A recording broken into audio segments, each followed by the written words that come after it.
Era el mejor de los tiempos, era el peor de los tiempos. Era la era de la sabiduría, era la era de la tontería. Era la época de la fe, era la época de la incredulidad. Con estas frases empieza Historia de dos ciudades de Charles Dickens. Y estas frases son, de hecho, el mejor epígrafe que pudiéramos pensar en un año que está terminando en medio de la incertidumbre y que está abriendo las puertas a un año lleno de dudas. ¿Usted cree que fue un buen año o un mal año para nuestro país? Pues yo considero que fue un mal año porque pues realmente todo lo que ha sucedido, las alzas de precio, lo del metro, todo lo que se viene de las reformas, pues realmente creo que pues dicen que va a mejorar la situación del país, ¿no? Pero pues realmente pues se ven varios movimientos, varias cosas que pues no presagian eso precisamente. México está poco a poco pues saliendo adelante. Ya no son los mismos temas de antes, que no había hospitales, no había centros de salud. Y pues mi opinión así para México, pues mientras más se supere mejor, ¿no? Para el 2014, ¿cuál es su opinión? ¿Qué podemos prever? ¿Cree que va a ser un buen año o un mal año considerando lo que vivimos en este 2013? Problemas siempre va a haber, pero a los problemas al toro por los cuernos. Si hay problemas, darles el frente. Me parece que va a ser un año difícil, ¿no?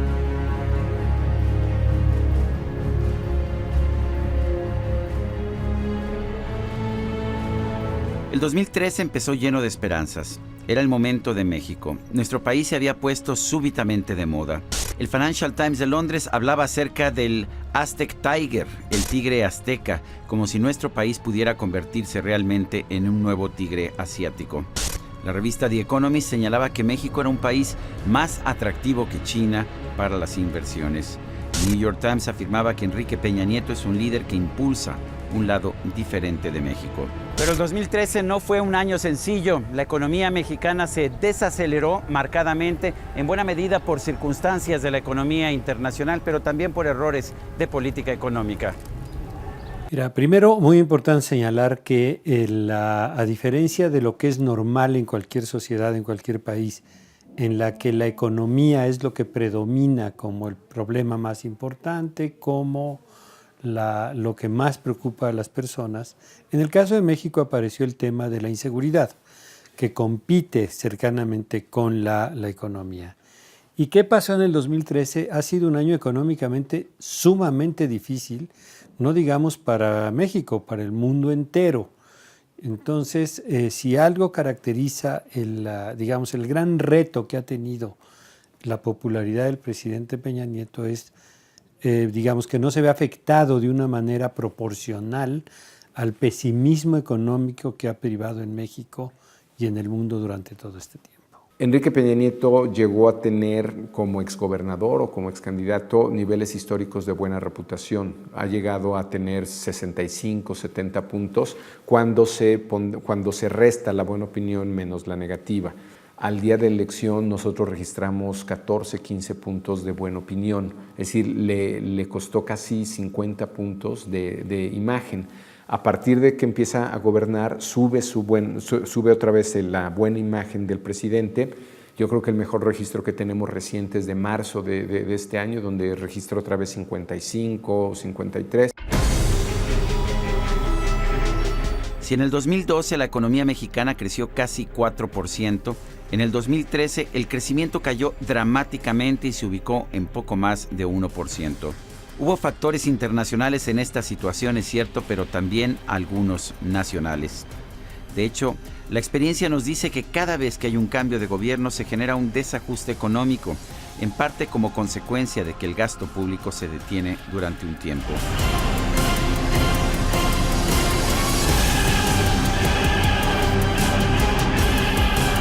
El 2013 no solamente fue un año decepcionante en lo económico, sino que se abrieron las compuertas del cielo. Nos cayó agua por todos lados, se inundó medio país. De hecho, tuvimos las lluvias más intensas que hemos tenido desde que se mantienen registros científicos en México.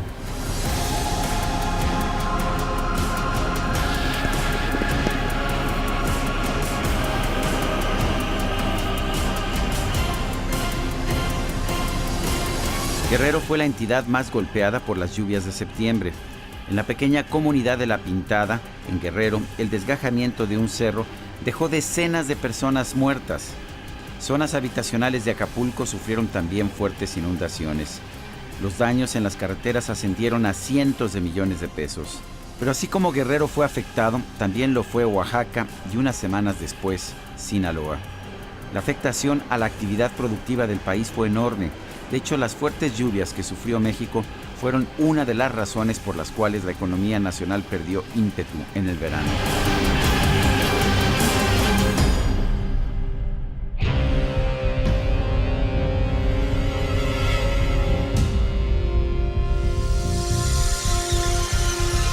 En febrero de este 2013 fue detenida la maestra Elba Ester Gordillo, quien había ocupado el cargo de líder del Sindicato Nacional de Trabajadores de la Educación, uno de los más poderosos de México, desde 1989. A la maestra Elba Ester se le acusó de llevar a cabo operaciones con recursos de procedencia ilícita y también por delincuencia organizada.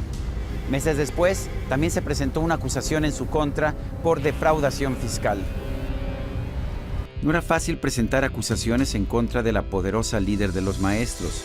Si bien todo el mundo estaba consciente de sus dispendios, de sus propiedades, de sus viajes en avión privado, los recursos ilícitos por los cuales se le acusaba provenían directamente del Sindicato Nacional de Trabajadores de la Educación y, sin embargo, el sindicato nunca presentó una acusación en contra de ella por malversación de este dinero. Esto ha hecho difícil el caso que ha promovido el gobierno en su contra. Si alguien pensaba que encarcelar a la maestra Gordillo significaría que se eliminaría la resistencia a la reforma educativa del presidente Peña Nieto, simple y sencillamente se equivocó.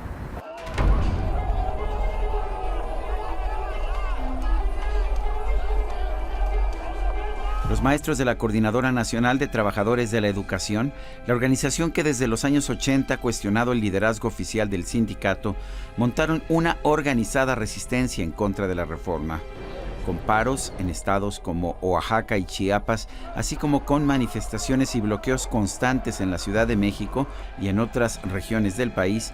Los líderes de la CENTE volvieron su presencia una pesadilla, no solo para el gobierno, sino para los ciudadanos, con frecuencia atrapados en sus movilizaciones y plantones.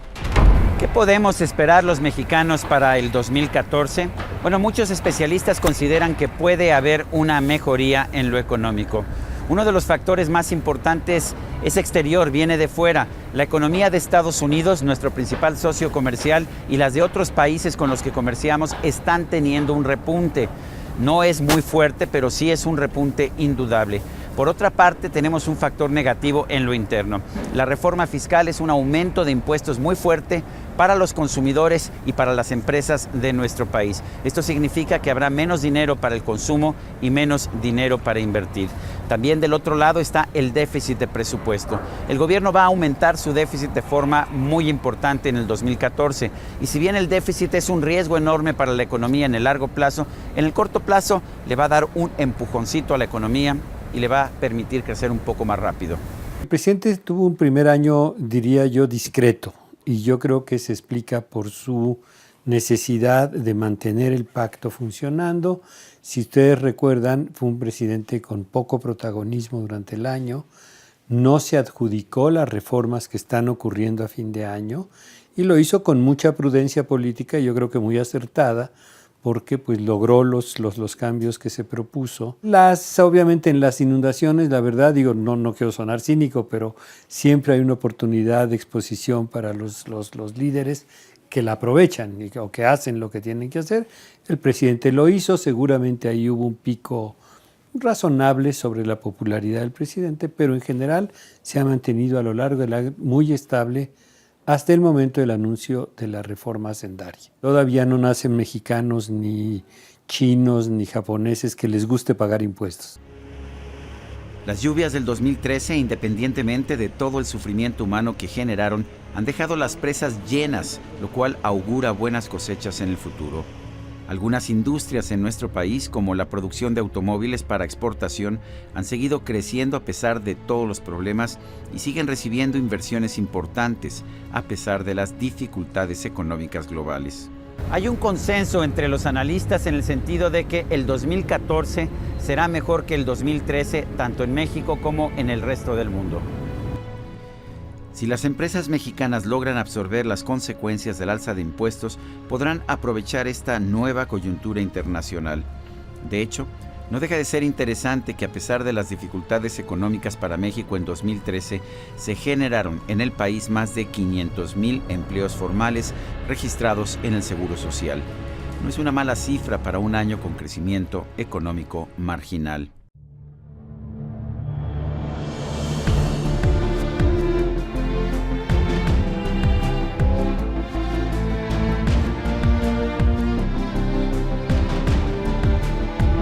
El 2014 será, como siempre, un año de claroscuros. Para algunos será el mejor de los tiempos, para otros el peor de los tiempos. A algunos les irá mejor porque cuentan con un mejor nivel de educación o con una mayor productividad. No podemos olvidar después de todo que el futuro es algo que nosotros construimos con nuestras propias manos. Soy Sergio Sarmiento y esto es 13 en Libertad.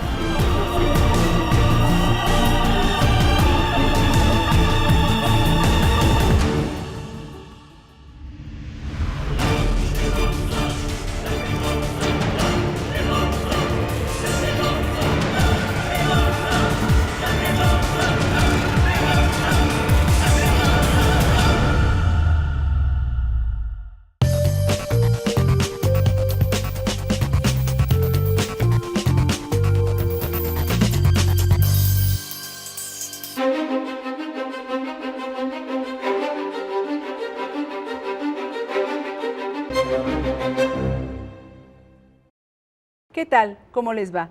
Bienvenidos a este desafío. Cada inicio de año, mucha gente alrededor del mundo se hace algunos propósitos de año nuevo. Sin embargo, pasados algunos meses, esa misma persona se da cuenta de que o no los cumplió o ya los olvidó. ¿Qué nos obliga a olvidar o no cumplir nuestros propósitos de año nuevo que supuestamente hicimos porque eran importantes para nosotros? ¿Qué podemos hacer para efectivamente cumplir esos propósitos y por tanto con nosotros mismos? Vamos a platicar al respecto con Renata Roa. Ella es consultora en imagen pública y me da mucho gusto saludarte. ¿Qué tal, Renata? Muchas gracias por la invitación. Renata, a lo largo del tiempo se han hecho incluso estudios de los propósitos más frecuentes: bajar de peso, empezar a hacer ejercicio, pasar más tiempo con la familia, dejar de fumar. Y sin embargo, también se han hecho estudios en el sentido de que la mayor parte de la gente no cumple ninguno de los propósitos. ¿Qué hacemos para lograrlo? Yo creo que para empezar nos ponemos muchos propósitos al inicio de año. Okay. Y nada más, empezando por ahí, es imposible a lo mejor cubrir una lista de 20 propósitos cuando tú a lo mejor te decías, a lo mejor uno por mes y a lo mejor ya es muchísimo, sí, porque estás hablando que son cambios de hábitos, son cambios de mentalidad, son cambios estructurales que requieres de un cierto proceso para primero hacerlo tuyo y después, bueno, ya lograr como justamente hacer como todo ese switch. Pero creo que el verdadero problema que yo siempre he visto, sobre todo cuando llega gente a verme, es que lo que no entendemos es que es muy fácil a lo mejor establecer un objetivo, que bueno, también tiene su ciencia establecerlo, tiene que ser medible, alcanzable y tiene ahí como su estructura. Pero lo más importante es que a veces perdemos de vista algo que yo le llamo motivación. Okay. ¿Y qué es este tema de la motivación? A lo mejor hay muchísima gente que dice, ¿sabes qué? Yo quiero bajar de peso. Y ni siquiera sabe realmente por qué quiere bajar de peso. A lo mejor nos han bombardeado que lo de hoy es tener un cuerpo y una figura esbelta, muy linda, y por lo mismo todo el mundo quiere bajar de peso. Pero ¿qué sucedería si en vez de ponernos como objetivo, quiero bajar 20 kilos al terminar el año, me pusiera como objetivo más bien la motivación? ¿Qué quiero decir por esto? ¿Por qué me gustaría bajar de peso? Claro. A lo mejor quieres ponerte el vestido que hace mucho no te pones, a lo mejor quieres tener mejor salud, porque también hay que entender que el peso no nada más es un tema de estética, también es de salud. ¿Tú sabes qué? Necesito bajar los triglicéridos, entonces voy a bajar tanto y por lo mismo voy a ponerme voy a bajar de peso. Entonces, en el momento en que tu despertador suena a las 6 de la mañana todos los días para ir a hacer ejercicio, a lo mejor un día dirías, ¡ay, no quiero ir hoy a hacer ejercicio! ¿No? Pero si tu motivación a lo mejor es, me voy a sentir bien porque cuando hago ejercicio produzco endorfinas, el hecho de que a las 6 de la mañana suene y dices, no quiero, a lo mejor decir, híjole, pero en la noche voy a estar de malas y me voy a pelear con mi esposa y además ni siquiera voy a querer jugar con mis hijos, ¿sabes qué? Voy a hacer ejercicio, porque a lo mejor lo que estoy perdiendo es más que lo que podría ganar con ir a hacer ejercicio. Oye, y te vas a enojar contigo mismo, que Y también te es vas otra a cosa. enojar contigo mismo. A ver, tú decías algo bien importante. Tienen que ver los propósitos con frecuencia con cambio de hábitos. Sí. Yo me imagino que entonces para cumplir los propósitos también necesitamos de cierta disposición mental que me diga, estoy dispuesto a cambiar de hábito porque tengo esta razón para lograr mi meta, sí o no. Y entonces abrirse y realmente hacerlo, ¿no? Y también hacer mucha conciencia, que también muchos estudios dicen que te tardas 21 días 21 días. en cambiar un hábito. Ok. Entonces muchas veces la primera semana, bueno, intacta, ¿no? Ajá. Pero a la semana 2 a lo mejor es así como, ay, bueno, 10 minutitos más. Y a la semana 2 ya nomás fuiste la mitad. Ujú. Entonces hacer mucha conciencia que los 21 días son como el mayor reto, pero una vez que tengas esos 21 días y teniendo muy clara cuál es esa motivación, ya estás del otro lado. Ahora, otra cosa. Si yo, por ejemplo, me voy a proponer bajar de peso, voy a tener que cambiar dos cosas. Y es solamente un ejemplo. Lo mismo sucede con muchos otros propósitos, ¿no? Tengo que pensar en que voy a bajar de peso paulatinamente, que no va a ser de la noche a la mañana porque esto no es milagroso. Y segundo, que voy a requerir rescatar más tiempo y por lo tanto administrar mi tiempo para poder ir al gimnasio o a caminar o a correr o a lo que sea. Administra lo mejor, reorganízate, ¿no? Por supuesto, y ahí es importantísimo establecer una lista de prioridades. Ok. ¿Qué es ahorita más importante para ti? Bajar de peso porque eso te va a generar mejores relaciones con tu esposa, contigo mismo y demás. O bien, irte a ver el partido de fútbol con tu amigo, que ojo, también no estoy diciendo que sea malo, pero claro que vas a tener que ir como renunciando a algunas cosas para darle tiempo y sobre todo prioridad a tu verdadera motivación. Entonces, con el paso del tiempo, por supuesto que lo vamos dejando. Entonces, aquí hay como algunos tips siempre muy básicos, pero que te pueden ayudar mucho. A ver. Para empezar, anótalo. Anótalo y sobre todo ten esa lista en un lugar en donde la puedas ver. ¿Platicárselo a alguien sirve de algo? Por supuesto, porque Ok. cuando haces un compromiso público sobre todo, la otra persona es así como, y aunque la otra persona no te esté como a lo mejor presionando, el hecho de que tú ya lo hayas dicho en voz alta, implica que a lo mejor es, híjole, pero ya lo dije, entonces ahora lo tengo que cumplir. Entonces, hacerlo público. Entonces, anótalo, hazlo público. Después, vela revisando de manera constante y sobre todo, el hecho de que puedas ir tachando cada logro que vayas haciendo es muy bueno. Se cree que si festejas de poquito en poquito los logros, pueden hacer entonces que cuando logres realmente el verdadero objetivo, o sea, como no una gran fiesta, pero entonces no hayas nada más menospreciado todo lo que has logrado.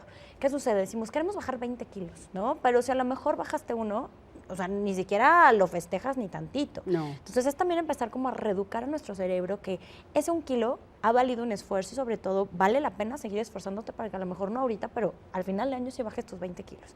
Entonces festeja los pequeños logros y sobre todo ve reajustando esos objetivos. Exacto. ¿No? Exacto. Siempre es bien importante eso. Vamos en junio y a lo mejor hemos cumplido un solo objetivo. ¿Sabes qué? A lo mejor, y es muy probable que al final del año, pues llegues y te frustres más de lo que a lo mejor podrías festejar a final de año. Entonces, Oye, ve editando esa lista. Pero si cumplí uno solo de mis objetivos, si ese era el número 1 por orden de importancia, entonces está bien. Yo digo Mejor que me sí. concentro al 100% en ese, lo cumplo y el año que entra hago el otro, ¿no? Es por eso Se que el van a tema ir. de un propósito por cada uva, híjole, qué fuerte, ¿no? Qué difícil. No, pero si nada además- más te pones 3, pues mejor y los vas haciendo de manera paulatina. Y sobre todo que a lo mejor los 3 vayan encadenados. Claro. El hecho de que hagas ejercicio y mejore tu salud y mejore las relaciones con tu familia, si lo ves fríamente, los 3 van encadenados.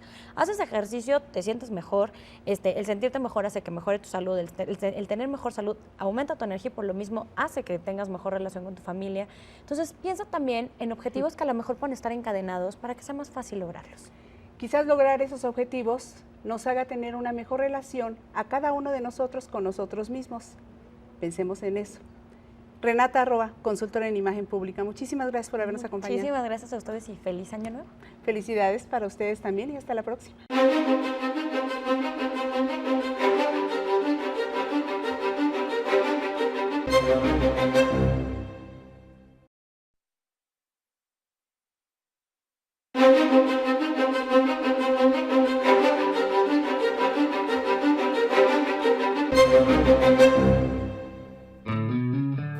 Marcelo Ebrard, periodista inconforme y ex jefe del gobierno del Distrito Federal, sabe que tiene que moverse rápido si pretende estar listo para las elecciones del 2018 cuando quiere estar listo para las presidenciales.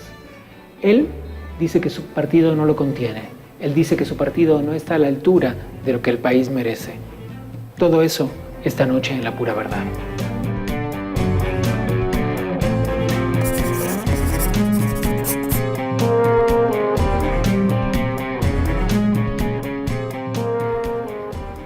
Señor Ebrard, ¿cómo se lleva usted con el presidente de su partido, con Jesús Zambrano? Yo me llevo bien, ¿Estás en lo seguro? personal, pero no coincido con muchas cosas que están haciendo. Yo lo veo como un presidente que dice todo está perfecto y yo veo al partido con muchos problemas. Sentado en esa misma silla que está sentado usted, el presidente de su partido me dijo que él se lleva mucho mejor con el actual jefe de gobierno del Distrito Federal que con usted. ¿Por qué? Ah, pues no lo dudo. Pues es que yo creo que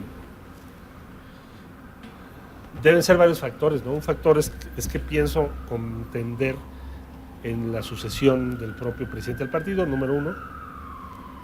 Y número dos, no me gustan muchas cosas que están haciendo o no creo que estén tomando las decisiones adecuadas. Entonces he sido crítico y entonces eso irrita mucho. Hay una gran intolerancia a la crítica en la actual dirigencia.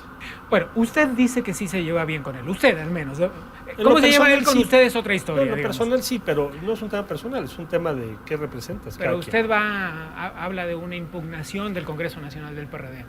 ¿Por qué? Porque no se respetan los procedimientos que ya de por sí son muy discutibles, algunos de ellos. No se respetan los procedimientos que se fijan para las cosas, para decidir las cosas. Un ejemplo, se dice, a ver, lo que en mesas o comisiones se vea y tenga al menos un 30% de personas que votan, congresistas que votan por una propuesta, debe discutirse en el Pleno. En estatutos había 4 puntos, 3 desaparecieron, ya no se discutieron.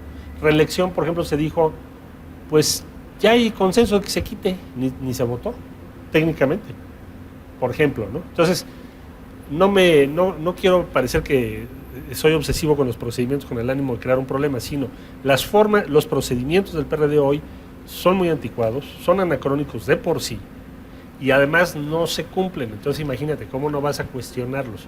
No es que yo haya perdido algo. Ahora regresamos al punto de la reelección porque es un punto clave en este asunto. Pero Sí. usted dijo que quiere conversar con el ingeniero Cárdenas. ¿Qué hablarán? Él hizo una crítica muy severa a lo que es el PRD hoy. La coincidencia mayor con él es el PRD no está bien, se está alejando mucho de su militancia y de sus simpatizantes, su potencial electoral está menguando y se requiere un cambio mayúsculo en todo eso que acabo de describir. Ahora, Marcelo, la pregunta es si ese alejamiento, a mí sí, déjeme retroceder un poco hacia el electorado. Y la pregunta es si ese alejamiento se produce por factores externos o de un comportamiento propio del PRD. Es decir, si el electorado, si la gente se aleja del PRD por un comportamiento propio. En una buena parte también. La forma de comportarse del PRD, ¿cuál es? Bueno, los procedimientos no se cumplen, hay muchas contradicciones, es muy difícil participar, incluso afiliarte es muy complejo. ¿Le hace falta afiliarse? ¿Mandé? Quiero decir, ¿hace falta afiliarse en este mundo de hoy? ¿Es preciso afiliarse a un partido político? El PRD tiene unas formas muy anacrónicas. Mira, la afiliación, decía yo, es un carnet, es una fórmula que se inventó en la Revolución Francesa. Hoy en día, que tienes Twitter, Facebook, en fin, otra forma de comunicación, pues la afiliación como que ya te puedes preguntar, bueno, ¿qué quiere decir eso? Decir realmente qué significa. ¿Por qué es necesaria o indispensable para influir en el partido o incidir? Entonces a mí me parece que el PRD se está cerrando y tiene una metodología, decía yo, muy anacrónica, y probablemente eso también está teniendo un costo muy alto electoralmente. Habría que ser un partido más viral, más dinámico, más cercano, pero eso significa que estés dispuesto a que realmente haya una influencia importante en la opinión en lo que estás haciendo. Yo me pregunto una cosa más. Ahora sí voy a retroceder al asunto de la reelección. Ese asunto de la reelección parece de alguna manera interferir en sus planes. ¿Quiere usted ser presidente del PRD? Sí, pero no, ¿por qué va a interferir? Y porque si la reelección es posible, habría otros personajes que ahora estando en una estructura de poder tendrían más posibilidades. La reelección, como quedó, porque como te decía yo no se votó técnicamente, habilita en primer lugar al ingeniero Cárdenas para poder ser una solución en un conflicto. Y en segundo lugar a otros expresidentes del partido. Ajá. A mí no me preocupa tanto la reelección o la posibilidad de reelección sino el que exista una consulta abierta a los militantes respecto a cualquier solución que quieras tomar. O sea, mi tema, en una reelección, está bien, pueden participar, pero tendría que haber una forma de sanción de la mayor parte de los militantes a cualquier solución que hubiere respecto a un dirigente del partido, ¿no? ¿Quiénes son esos personajes que usted ve con mayores posibilidades de regresar? ¿De regresar? A la presidencia del PRD. Bueno, el ingeniero Cárdenas es uno de ellos. Él ha estado coqueteando, al menos públicamente, con la idea, ¿no? No ha dicho que no quiere. Hay otros personajes, bueno, está Pablo Gómez, está el propio Jesús Ortega podría apuntarse, Amalia García, que fue presidenta. En fin, esta norma favorece a todos. A todos ellos. Sí, pero no todos tienen posibilidades. Amalia, por ejemplo, no tiene posibilidades. Pablo ni Gómez tampoco creo que lo tenga. Entonces, digamos que el candidato podría ser Jesús Ortega. Imagínate qué horror, ¿no? Entonces, yo lo que diría es, el partido necesita una renovación, se necesita un cambio muy drástico en la forma en que se hacen las cosas, y para empezar lo que tienes que hacer es tener una elección no conflictiva, una elección donde puedan participar la mayor parte de tus militantes. Digo, iba a cometer un error que es hablar desde el lugar común y decir que no conflictivo va en contra de lo que la gente tiene visto del PRD, pero en realidad es lo que la gente tiene visto de todos los partidos políticos. Sí, yo lo que diría es, a ver, una elección no conflictiva, ¿qué querría decir? Tenemos que tener un proceso electoral en el PRD que, por cierto, se funda como resultado de la experiencia del 88 en un proceso electoral. Sí. Bueno, entonces, tendrías que tener una elección donde se puedan inscribir los militantes que quieran participar, tengas un padrón confiable y tengas un proceso que finalmente te deje un triunfador o una triunfadora. Eso haría el gran cambio, me parece a mí, en la vida del PRD. Eso nunca ha ocurrido. Siempre ha sido muy conflictivo. Acuérdate, cuando fue Amalia Jesús Ortega, cuando fue Encinas Ortega recientemente. Ahora, eso se debe en parte porque necesitas una institución ajena al PRD, porque es como si tuvieras una elección donde todos son parte, el que abre la casilla, el que hace. Pensemos también las posibilidades de una elección mucho más simple con las nuevas tecnologías. Seguimos anclados en un proceso electoral diseñado en el siglo XVIII, estamos en el siglo XXI. ¿Por qué no? Ya logramos una cosa muy importante que promovimos, la afiliación por internet. Eso es un primera digamos, coqueteo del PRD con un tema cibernético, ¿no? Marcelo, usted en las últimas elecciones presidenciales jugaba como posible, al menos durante un tiempo, como posible candidato a la presidencia. Y ahora, dadas sus declaraciones públicas, digo, no hay que ser mago para sospechar que usted planea jugar por la presidencia del partido. La pregunta es, ¿cuál de todos esos sacos le queda mejor? Yo tengo que estar preparado para ser candidato en el 2017. La pregunta es, ¿vamos a poder ahorita? ¿Se puede? Hasta que usted dice finalmente algo que quiere, porque siempre ha sido un poco sinuoso para decir lo que quiere en términos de candidaturas. No, siempre lo he dicho claramente, yo voy a estar en el 17. Ahora tú me dices, ¿qué tiene que ver el que quiera estar en el 17 con la dirigencia del PRD? Pues que bueno, sin un PRD adecuado usted nos llega. Es la respuesta. O sea, un PRD que no se puede diferenciar del gobierno en turno, que se piensa a sí mismo como parte, pero no como una alternativa, pues nunca, no va a poder ganar las elecciones del 18. Y también se va a dificultar que tengas una cohesión de los partidos de izquierda. Ahora está el surgimiento de Morena, todavía más complicado. Entonces hay que intervenir ahorita, o podemos intentarlo. Hablemos de Morena. ¿Morena será su aliado o su enemigo? Pues yo espero que se pueda hacer una alianza con ellos, ¿no? ¿Pero pueden? Va a depender que haga el PRD. Es un poco especulativo, pero falta mucho. Pero una de las cosas que sí me parece clave es que, pues, depende mucho la suerte que el PRD corra en el 15. Si el PRD tiene un resultado electoral pobre, se va a dificultar muchísimo, porque ahí va a haber equivalencias de votos, y entonces se te va a hacer muy complicado tener una sola propuesta. Sin prejuicio alguno, usted habla de un partido anacrónico. que parece ser exactamente lo contrario a lo que la gente espera de las izquierdas en todo el mundo. ¿Por qué pasa? Es lo que se llama la ley de hierro de las oligarquías. Me acuerdo aquel famoso texto de Robert Michels que decía cómo un partido socialdemócrata llegó a ser un partido oligárquico. La oligarquía es conservadora, que es un poco lo que tú me estás preguntando. ¿Por qué llegas a eso? Bueno, llegas a eso porque la burocracia de los partidos tiende a alejarse de la participación directa de los ciudadanos. Si estuviéramos hablando hace 30 años, quizá no habría remedio. Hoy sí lo hay. La nueva tecnología es maravillosa. Es decir, decíamos nosotros, vamos a utilizar los medios cibernéticos y virales para que el partido deje ese anacronismo político y se pueda colocar en la vanguardia, en lo más avanzado. Eso es lo que debería hacer. ¿Se puede? Sí, pero necesitas otra concepción ahí de qué es el rol del PRD y cómo conectarte con la ciudadanía. Usted está diciendo que el PRD no es capaz de diferenciarse de los otros partidos mayoritarios. Del gobierno en turno en particular me parece que no te puedes diferenciar ahorita. Va a sonar mañoso. Usted está diciendo que el PRD y el PRI son iguales. No, no son iguales. Lo que estoy diciendo es que en este último año no puedes discernir en qué es diferente o qué propuesta distinta ha logrado el PRD respecto a aquellas que ha promovido el gobierno de la República y su partido. El Pacto por México le sirve al gobierno federal hasta la reforma energética. Después no se van a volver a acordar de eso, no les interesa, ni lo necesitan. Y eso se dijo desde el principio de la discusión interna del partido. Simplemente lo que está ocurriendo hoy confirma que teníamos razón. Expliquémosle a la gente quién es usted.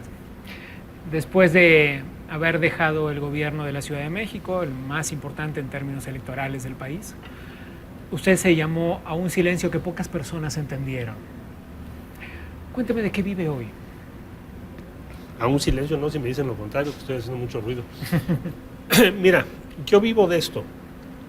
Doy muchas conferencias y por fortuna me va bien, me contratan de universidades, en fin. Le pregunto por qué no tiene usted un sueldo, ¿o sí? No tengo. Entonces estoy viviendo de eso y me va bien, me va razonablemente bien. La verdad es que te lo pagan bien. ¿Cómo te pagan eso? Pues te pagan eso en función de lo que creen que vale lo que tú tienes que decir. O sea que la gente piensa, digo, solo haciendo un resumen de lo que usted dice, que sus ideas son valiosas.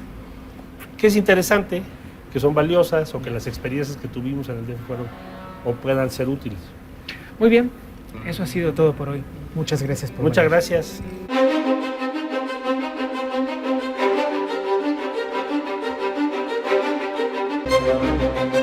Como divo, ¿no? No.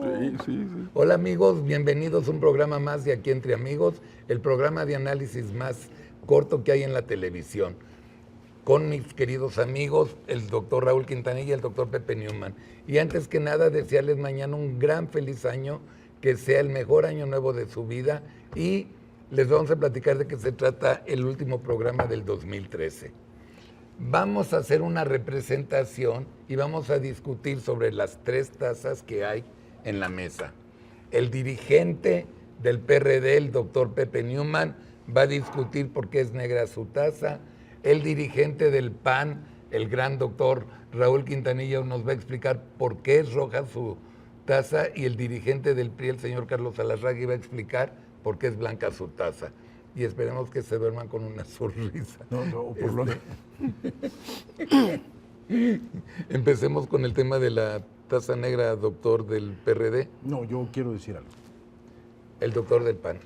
Manuel Gómez Morín, escribiendo en su libro 1915, hablaba del equilibrio y el balance de las cosas. Y sobre todo, teniendo en cuenta una gran frase que dijo Maribó: menos talento, más virtudes. Creo que al fin de cuentas, la virtud de haber sido oposición tantos años nos hace entender que el color de esta taza en este momento debería diluirse.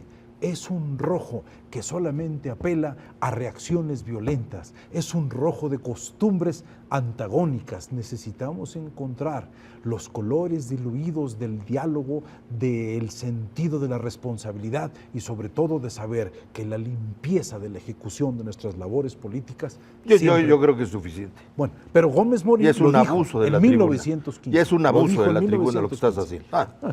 Compañero Quintanilla, también ustedes siempre se la pasan adoctrinando y adoctrinando. Escuchemos a nuestros compañeros del PRD a ver qué dicen, caray. Yo quiero denunciar que aquí ha habido una selección sin consenso. ¿Por qué han escogido estas 3 tazas de este color habiendo un...? No, a mí me tocó. Pues eso dice usted, seguramente ha habido acuerdos en lo oscurito. Es que es la única manera posible de que democráticamente... Casualmente a demos un paso nosotros nos adelante. asignan este color, lo cual me queda claro el mensaje que nos lanzan, ¿no? ¿Nos quieren acusar de oscuros o de qué se trata?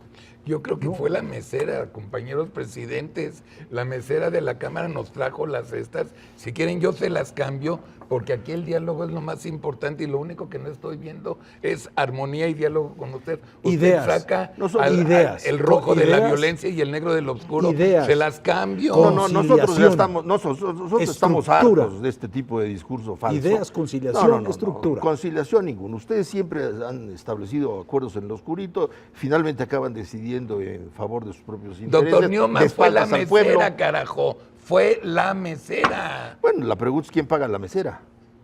Ah, bueno, sí. Pues ahí está todo. Contéstelo usted porque usted se puso en acuerdo con él para darme la torre a mí hace media hora. No sería raro, ¿eh? Pero, perdón. No. Asúmalo. La paga el gobierno federal. Bueno, siempre... La pagan también los impuestos de los mexicanos. El discurso evasivo ha sido característico de un régimen que nos tiene hartos, verdaderamente por envolver las cosas en frases oscuras, grandilocuentes. Maldita la hora que y me vacías cayó. con la complacencia de la reacción. Pues maldita la hora que me cayó la taza blanca. Efraín González Morfín dijo en 1964 la posibilidad de que estos colores se mezclaran. ¿Dónde está el amarillo? ¿Dónde está? ¿Por qué son tan exclusivos? Ustedes deberían incluir Efraín González Morfín, el maestro Gómez Morín. Todos ellos han dicho durante una gran cantidad de años la persistencia del valor y de la virtud antes de sus talentos. No es nada raro, compañero, que a usted le ha tocado un color que aparece en el logotipo del partido del señor. Y curiosamente a usted le ha tocado un color que aparece en el logotipo del señor.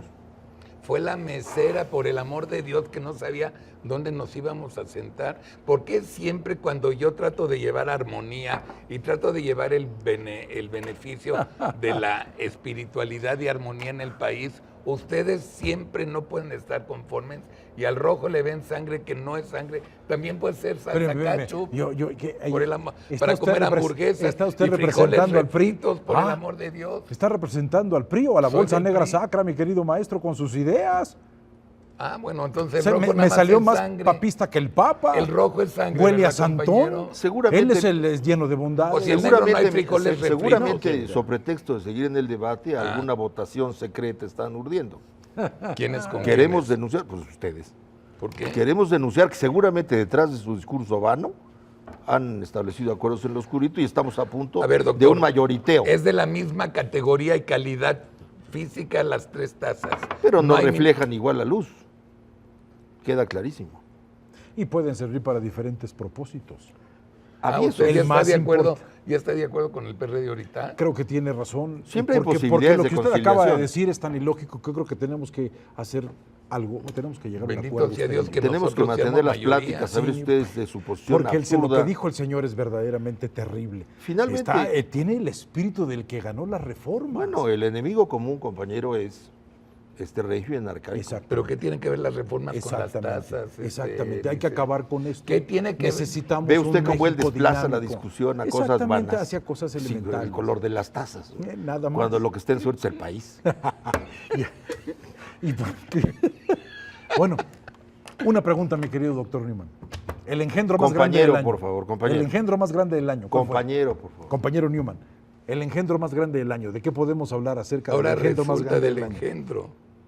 Cuando estábamos en tazas. Pues es que hay que Ya cambiar. bien porque si desvían no- la conversación Pues sí, ustedes. hay que entrar en una dinámica distinta. El tema del beneficio de Él está México mediando para impedir que haya acuerdos. Se da cuenta perfectamente el riesgo que corre. Se me hace muy chistoso que la noche anterior usted se paró y dijo que el color rojo era el color más bonito de la bandera mexicana. Si usted no el persiste en blanco sus porque necedades, tendremos que tomar la tribuna. No, sí, claro. Claro, aquí no hay tribuna, pero no importa, la tomamos. ¿Pero por qué? ¿Cómo que va a por tomar qué? la Porque mesa? la ¿Por qué tribuna me es dijo nuestra, usted a mí porque que- la lucha sigue, ¿por qué compañero. me- Nada más le pido, doctor, no se vaya a quitar las ropas, se lo suplico, yo ya estoy muy grande para eso. Sí. Pues eso está por verse, no, compañero. yo, de verdad, si la realidad yo histórica soy lo demanda, un hombre nosotros casi estamos... de la tercera edad. Si la realidad Sí. histórica lo demanda, nosotros estamos en eso. No, pues yo no creo. No creo, porque usted me dijo ayer que el color rojo era el color más bonito. Y Bueno, el ayer más es ayer, compañero. La dialéctica histórica marca ritmos diferentes. Perdón. bueno. No salga con llamadas de atención que no proceden. O sea, cuando yo trato de invitarlos a que hay un pacto de que todos tenemos la misma tasa para el beneficio de México, ahora resulta que es la sangre y es el obscurismo y no frijoles refritos y no salsa ketchup. Es muy fácil hablar en nombre del país. Ustedes están acostumbrados a hablar siempre por el país. Somos como los si que el más país fuera experiencia. ustedes. Así es nuestro presente, pasado y futuro, así de blanco. Así tenemos la conciencia nosotros los ¿Qué priistas. pueden decir? ¿Qué pueden Hombre, decir? verdaderamente, seguridad en el discurso, lógica en las acciones, ¿sí? Todo lo que han hecho lo demuestra, ¿verdad? Claro, ahora usted empieza a 70 girar. años, Curiosamente, 70 ahora usted años empieza de a mostrar ineficiencia. un aire crítico Ahora todo cuando es- ha establecido acuerdos. Ahora con él. resulta que el Ahora resulta PAN que- y el PRD quieren boicotearme cuando yo soy gobierno federal, cuando yo quiero llevar el pacto en armonía para el bienestar de México. Pero cuando los compañeros estaban en el poder, usted O lo que obstaculizó decía todas un sus querido reformas, presidente ¿o no? nuestro de nuestro partido, bienestar para tu familia. ¿Quién decía eso? El doctor Cedillo. Ya se le El olvidó. doctor El doctor Cedillo. Yo me quedé en la renovación moral, mi querido maestro. ¿Qué esa era así? Pues allá han vivido Ese ustedes. sí era frase. Allá han vivido La ustedes, renovación, perdóneme. En esa frase No, retórica. no, no, allá una han vivido. cosa es la moral, otra cosa es la moralina. Y si alguna reforma falta en este país, es una reforma moral, maestro. Porque lo que están haciendo moral. verdaderamente es desequilibrar las cosas. O sea, la es una reforma moral lo que se necesita. Punto. O sea que hay que ir a misa y es lo que se No, refiere. eso no es reforma moral. Eso es seguir persistiendo en las ideas de Gómez Morín.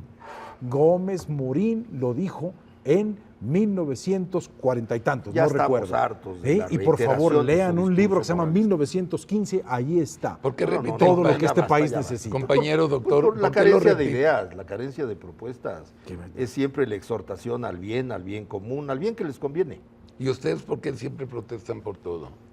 Bueno, porque la realidad exige una conciencia crítica. Ah, ok. ¿O no? Usted dirá que no. Pues yo creo que No nos va a sorprender. No, yo creo que no. La realidad es la realidad. No, perdóneme, pero hay tantas realidades como seres humanos tengamos enfrente. Una cosa es la vida, otra cosa es la existencia, otra cosa es la realidad.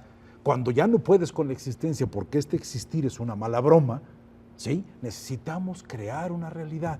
Lo que queremos construir son realidades ¿saben nuevas ustedes? para personas nuevas. Hay que aprovechar. Mira Tenemos que regresar a ¿qué te los parece? valores básicos. Yo quiero de- denunciar a los compañeros. Sí. ¿Se han dado A ustedes los cuenta? compañeros. Claro. ¿no? El asunto central era las tasas. Siempre Y lo dije ustedes yo. están discurriendo No. un discurso El para discurso distraer del tema central que No es el empezó país. en las tasas. Gómez Morín No basta. hablaba. ¿Basta de qué? No, ya basta de Oiga, no Tomamos puede la usted tribuna, quitarme que la pongan palabra una así. tribuna para poderla tomar. Yo O exijo sea, que pongan una ¿sigues tribuna. con Gómez Morín? Es el centro de una gran cantidad de No, pues pensamientos entonces, nobles. Benito Juárez lo era, blanco por él. Benito Juárez, eso es más bien del partido del Señor. No, no es del mío. ¿También Nosotros lo inventamos. a Benito Juárez? Y sí sabías que Lázaro Cárdenas, el general, era de nuestro partido. Sí Se lo han sabías. apropiado, se lo han apropiado. El general fue siempre un hombre de grandes convicciones de izquierda. Sí, lo quisieron resucitar y nada más resucitaron a Cuauhtémoc se lo porque apropiaron, Lázaro no se volvió. lo apropiaron. ¿Eh? En este año resucitaron al buen Cuauhtémoc y también. Pero ¿quién nunca sabe? como hoy mi general está vivo. Nunca como hoy. ¿Por qué? Porque las ideas de hoy son vigentes. Lea el libro 1915 de Gómez Morín, ahí está todo. Eso sí es vigencia, maestro. Usted nos quiere mandar a leer por distraernos de nuestra combatividad legítima. No, no, no, Sí, usted precisamente lo que porque quiere es es cuestión distraer de el tema, ideales, sí. de saber con quién te juntas, dónde está tu entorno, ¿sí? Y es precisamente recuperar el gran lenguaje de nuestros fundadores lo que puede dar un gran sentido a la política. Nosotros no vamos a permitir esta verborrea, perdóneme. No es verborrea, Basta. es simplemente Eso no es democracia. conocimiento, ¿Qué puede- Eso no es altura democracia. del Yo les voy a lenguaje. decir una cosa porque faltan 2 minutos. Qué Y barbaridad. aquí el tiempo manda y sobre todo el PRI manda. No, yo lo que exijo es una consulta. No, pero ¿por qué? No, como usted va a decir lo que queda en 2 minutos, tenemos que decidir si faltan 2 minutos. No, Y eso yo lo obliga digo, a llamar una consulta. Yo lo digo que es consulta y ya ahora falta ¿Y un si minuto. no fueran 2 minutos? No, pues ahora queda uno. Pues lo siento mucho, pero tenemos que hacer una consulta. Basta.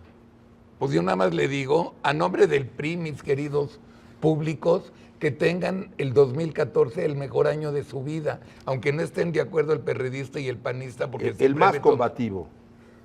Porque no el mejor. Porque lo mejor es Combativo. el combate. ¿Y usted? Seguiremos siendo La lucha sigue. una esperanza nosotros. Estos 12 años es solo el principio. Las cosas no pueden Por seguir eso como no en los este año. religieron, En un maestro. año destrozaron lo que nosotros realizamos. No los en religieron porque no saben 12. Eso gobernar. no es cierto. Aquí la experiencia. Sí, Buenas noches, válgame feliz año Jesús nuevo. Y bendito. por supuesto no nos pondremos de acuerdo el próximo año. Pues no. ¿Cómo van a saber gobernar? Si nos aventaron 2 reformas malas para quedarse con una buena. Sí, Claro. ustedes sí, y este renuncia. Buenas noches.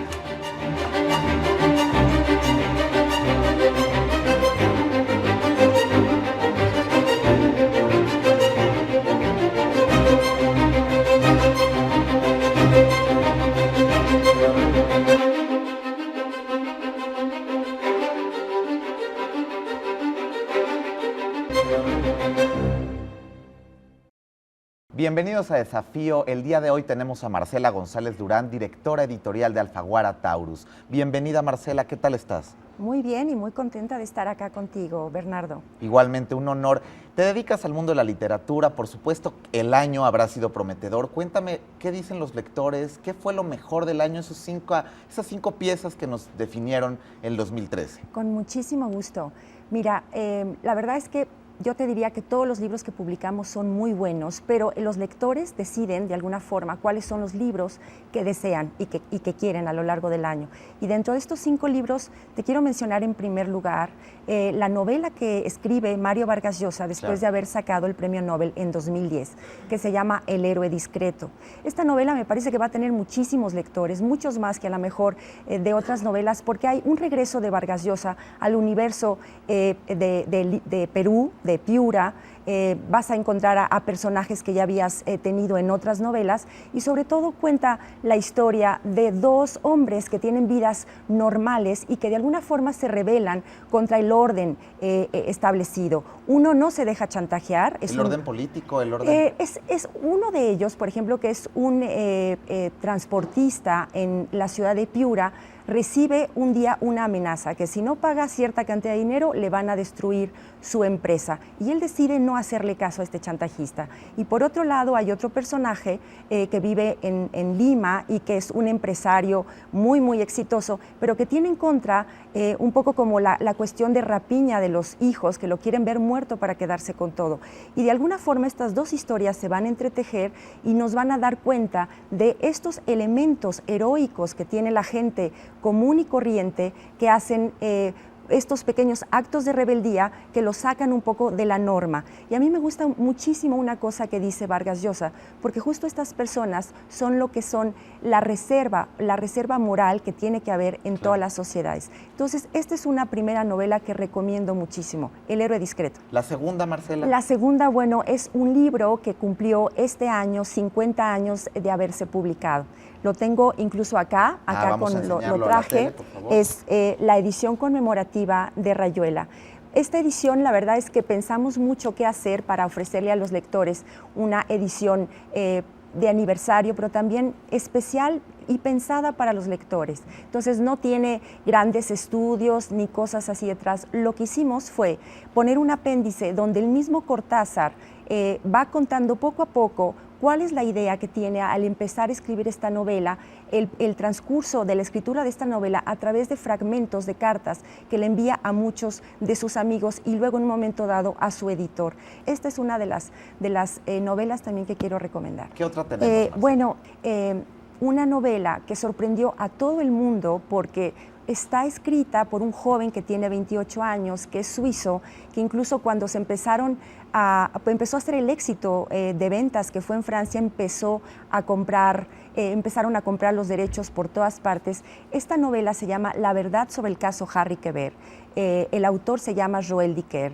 y es una novela que ya está vendida en 33 idiomas. Y la verdad es que es muy difícil resistirse a los ingredientes que tiene este autor. Es muchísima calidad literaria, mucha juventud, y eso, es una novela que te promete un viaje, porque son 700 páginas, con muchísimas vueltas de tuerca a lo largo de toda la historia.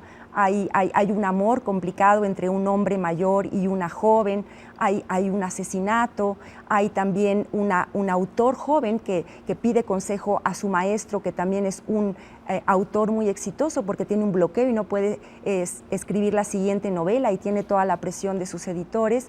Y finalmente todo esto se arma en una historia que se cuenta en un pueblito en New Hampshire que se llama Aurora, y es increíble cómo un joven que vive en Suiza, que tiene 28 años, ambienta una novela en Estados Unidos, y realmente es una muy importante novela que transcurre, digamos, en la realidad de Estados Unidos. Pero también quería hablarte de la que ganó este año, que se llama La Invención del Amor. El autor es, además, mira qué título, La Invención del Amor.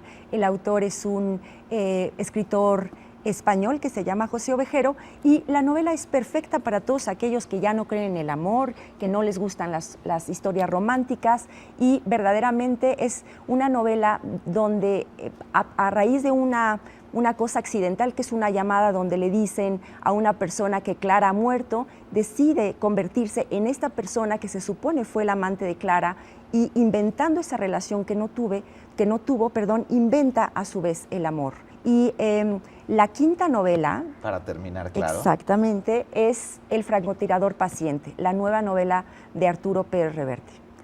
¿De qué trata esta novela? Es un artista de la calle, es un grafitero que usa las paredes de todas las ciudades por donde pasa como lienzos para protestar contra la sociedad. Pues lo dirás de broma, pero es lo que está sucediendo sin duda en las paredes de las grandes ciudades, por supuesto en la Ciudad de México. Claro. Y no me queda duda que la lectura fomentará el mejor crecimiento de nuestro país, porque es lo que necesitamos hacer, y además que los jóvenes comiencen a leer más para tener un mejor México. Muchísimas gracias, Marcela, por haber estado con nosotros, y pues es un honor tenerte aquí, que el 2014 esté lleno de buenas cosas para la editorial y por Muchas supuesto gracias. para ti personalmente. Gracias por estar con nosotros en Desafío.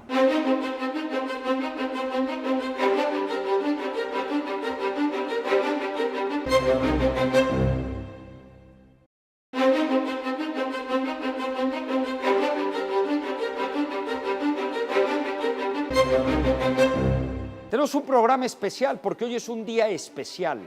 En el ring les vamos a pasar 2 recuentos de importantes peleas que tuvimos. Felices fiestas y gocemos en el ring. Bienvenidos a su programa En el Ring, aquí en Antar, en el Ragá. Hoy hay un gran debate y tiene que ver con el sistema educativo. Señoras y señores, ¿sirven o no sirven los sistemas Montessori? ¿Qué es lo bueno y qué es lo malo? La maestra Danet Zarco en contra del Montessori, pero quien dice que sí funciona es la maestra Roxana Romero. Empezamos contigo, apriete el botón. ¿Por qué piensas como piensas? No la puedes interrumpir hasta que pasen 30 segundos. Vas. Bueno, definitivamente la educación es una situación contextual y por tanto debe estar ceñida a las necesidades de espacio y tiempo. Montessori, estamos hablando cerca de 1910, actualmente se encuentra obsoleta. Es definitivamente necesaria la educación como un binomio de la economía. Actualmente transcurrimos en una época de globalización en donde no se permite que los chicos tengan esta incapacidad de competencia en lo que es cualquiera de las áreas. Es necesario... Perdón, justamente el sistema Montessori, que como bien dice Danet, empezó en 1907, cuando se inicia la primera casa de niños, ha sido un sistema que ha trascendido, no nada más ha trascendido a la época, ha trascendido a distintas regiones, porque existen ya muchísimas escuelas en todo el mundo que manejan el sistema Montessori. No nada más eso, sino que además es importante considerar que el sistema Montessori, que parte de una filosofía en concreto, permite perfectamente la actualización del discurso, refrescar. Precisamente como lo acabas de mencionar, el hecho de la situación de la evolución es importante. En algún momento lo comentaba, Charles Darwin se encuentra descontextualizado. No, porque estamos hablando de una ciencia, una situación positivista. Justamente Sin embargo, lo que dije es que María Montessori es científica. Efectivamente, María Montessori inició siendo científica, posteriormente empezó a manejar conceptos relacionados muchísimo más con la religión y la metafísica que propiamente como la situación científica. Estamos viviendo en un momento del... María Montessori fue la primera médico en Italia. A partir de ahí empezó a hacer estudios neurológicos. Y es cierto, le podemos criticar mucho la parte metafísica, pero eso ha dado un pie precisamente a que dentro de su propio sistema se tenga contemplada nociones o conceptos sobre el desarrollo humano, el hombre, a qué viene, cuál es el objetivo que trae, y no tiene nada que ver con la religión, es una cuestión filosófica. Danette lleva muy buenos puntos para mí y Roxana tiene oro en las manos y no la ha sabido defender definitivamente. Estamos rompiendo paradigmas, el método Montessori rompe un paradigma y se tiene que ir hacia allá, tenemos que modernizarnos. La SEP tiene muchas situaciones de cambiar a los modelos por competencias. El modelo Montessori va enfocado es muy futurista, es un modelo por competencias. Yo creo que a Roxana le falta defender el tema y tiene oro en las manos. Adelante y suerte. La filosofía Montessori parte a partir de unos ejes muy específicos. Lo que tiene que ver, primero, es darle visibilidad al niño. Al niño se le tiene que guiar. Es un niño que recibe las cosas a partir de la experiencia. El segundo eje es precisamente tener un ambiente preparado para ese niño. Un ambiente que fomente la creatividad, que fomente el pensamiento, porque la base del sistema Montessori es la comprensión, no la memorización. Comprender te lleva mucho más allá que simplemente y aplicarlo que simplemente repetirlo. Muy bien, te tardaste, pero le diste. Muy bien, un buen aplauso. Ahora tú tienes 30 segundos para noquear su comentario. Vas. Bueno, definitivamente la educación tradicional toma al niño ya con estas características innatas respecto a lo que es la curiosidad, las ganas de aprender. Lo único que hace es moldearla y hasta cierto punto limitarlas. Limitarlas en el sentido para generar, no limitarlas en el sentido de cauterizar. Lo que se busca a través del sistema tradicional es generar alumnos con capacidad de ceñirse a las instituciones, alumnos que tengan la capacidad de libertad disciplinada. ¡Wow! ¡Qué cantidad de oximorones en 30 segundos! Libertad disciplinada, generación limitada para cauterizar. No, bueno, señoras y señores, esto solo sucede aquí, en su barra de opinión. Escríbanos @RoemerAndrés, en el ring. Que aprieta el botón y dispara tu hipótesis nula. Apriétalo como si no fuera depresivo el botón. Vas. La depresión no se hereda. Y no se hereda porque, bueno, a pesar de que estamos hablando de un tema muy complejo, los trastornos mentales son trastornos en su esencia complejos. Las evidencias que tenemos y que se han dado a lo largo del tiempo, los estudios de investigación a partir de los años 60, han demostrado que hay diversos factores psicosociales y biológicos que llevan a la depresión. Cuando hay psicotrauma, cuando todos vivimos un evento traumático, el 70% de los traumatizados serán mujeres y el 30% serán hombres. Esto significa que genéticamente las mujeres están predispuestas más a la depresión que los hombres. No necesariamente es genético. Sí es cierto que hay una biología que pone más en riesgo a las mujeres de sufrir depresión, pero la biología no es igual a genética. Hay otros factores que pueden cambiar la biología, lo sabemos por los factores de neuroplasticidad.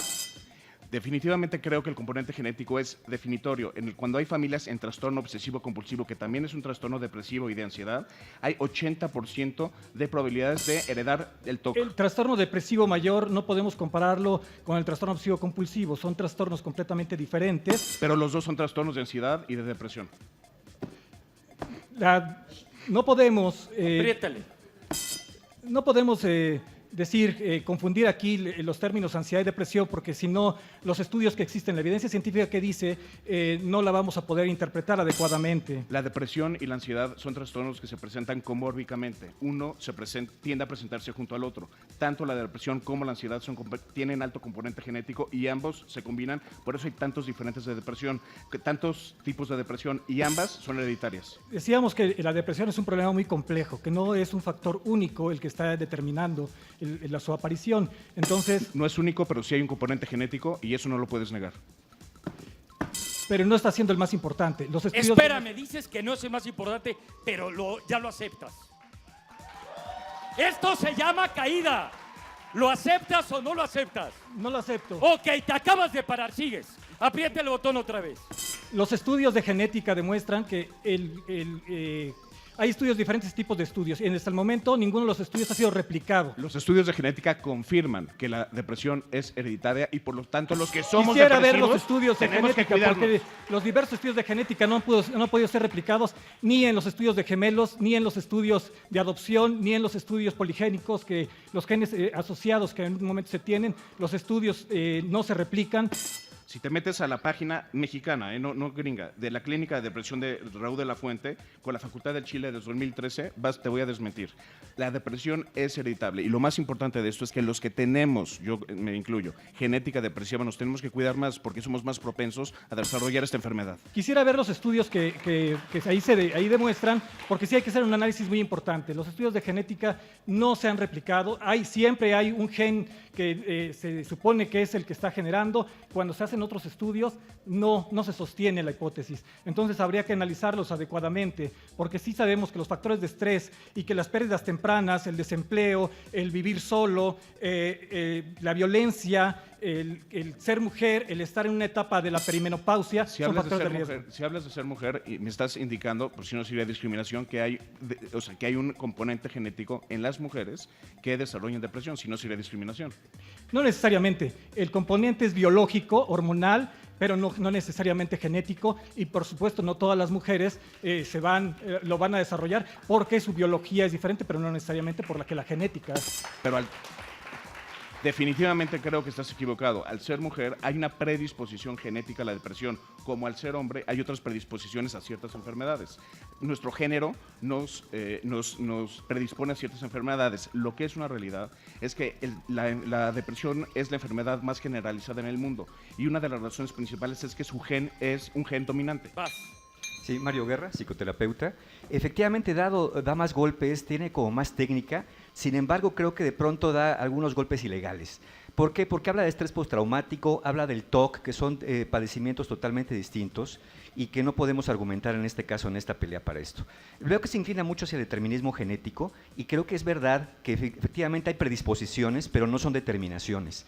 No escucho que ninguno de los dos hable de epigenética. Y la epigenética ahorita nos está diciendo que hay ciertas enfermedades que aparecen no porque haya mutaciones, sino porque hay genes que se encienden y genes que se apagan en determinado momento. Y aún no sabemos si es el medio ambiente, cierto tipo de alimentación o ciertas condiciones que hacen eso. Entonces creo que ahí a los dos les faltó esa parte de hablar de la epigenética. Y quizá Dado decía que es la enfermedad más generalizada en todo el mundo. Pienso yo, y ese es un punto de vista, de acuerdo a algunos estudios que he visto, que la depresión está sobrediagnosticada. Muchos padecimientos, el DSM-5 dice que el duelo es una depresión y no es verdad que es una depresión. Es simplemente una reacción natural a la pérdida de un ser querido. Entonces hay muchas cosas que se están diagnosticando como depresión y también tendríamos que hablar de eso, pero pienso que efectivamente Dado da buenos golpes, pero yo creo que en este caso Benjamín es el que va ganando. Creo que aquí hay una confusión de nuestro jurado. Cuando tienes una predisposición a algo, por supuesto que hay una característica genética. Lo único que sí te quiero aclarar es que no hay un gen para la depresión, ni un gen para algo. Y dos, cuando él dijo la parte, a lo mejor es hormonal, esto es una biología genética, ahí se te fue un golpe durísimo. No es lo mismo la epigenética, que sí puede ser algo plástico, pero cuando dijo hormonal se te cayó y no lo golpeaste. Yo a ti lo que te diría nada más es, aclara, cuidado, es muy complejo nuestros cromosomas, no hay un gen para las cosas, es una combinación de muchas cosas. Lo que yo te preguntaría a ti, con respecto a lo que aquí se ha dicho, si tú sostienes que los genes es algo multifactorial y una cosa puede ser la predisposición genética, ¿cómo le podrías explicar a toda la gente que hoy vive depresión qué es lo que debe de hacer para tratarse y procurarse mejor si tiene a lo mejor esa proclividad, que creo que es un tema fundamental de salud pública? Vas. Definitivamente la depresión no es únicamente genética o no tiene una predisposición biológica, es una enfermedad multifactorial, tiene que ver vivir un duelo, tiene que ver con las circunstancias. Si te estás sintiendo triste, si tu productividad está bajando, si tienes ideación suicida, si no te sientes lo suficientemente bueno para la vida, no importa cuál es el origen de la enfermedad, no importa si el origen es genético o si el origen es de tu personalidad, necesitas pedir ayuda porque solo no se puede salir de esta enfermedad. Tienes 30 segundos, aprieta el botón. biológico no es igual a genético. No todo lo biológico es genético, no todo lo genético es biológico. No todo lo biológico es genético. Pero gran parte sí. El ambiente puede modular y, por supuesto, la prueba la tenemos con la neuroplasticidad. Las neuronas van generando nuevos caminos, nuevas redes, van entretejiendo nuevas redes con nuestras experiencias que vamos viviendo, por lo cual los sistemas que van formándose en el cerebro van siendo modificados por las experiencias ambientales. A pesar de que nuestra genética nos pudiera empujar para un lado, nuestras experiencias son más fuertes. Rapidísimo, ¿nuestro cerebro es una blank slate, una tabla rasa?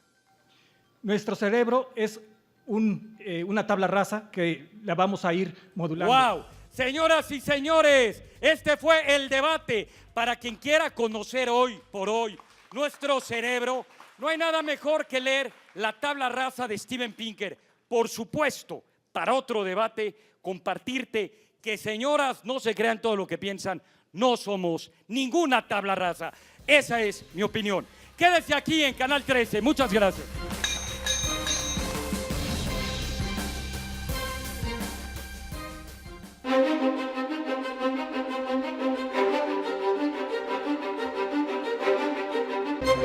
Thank you.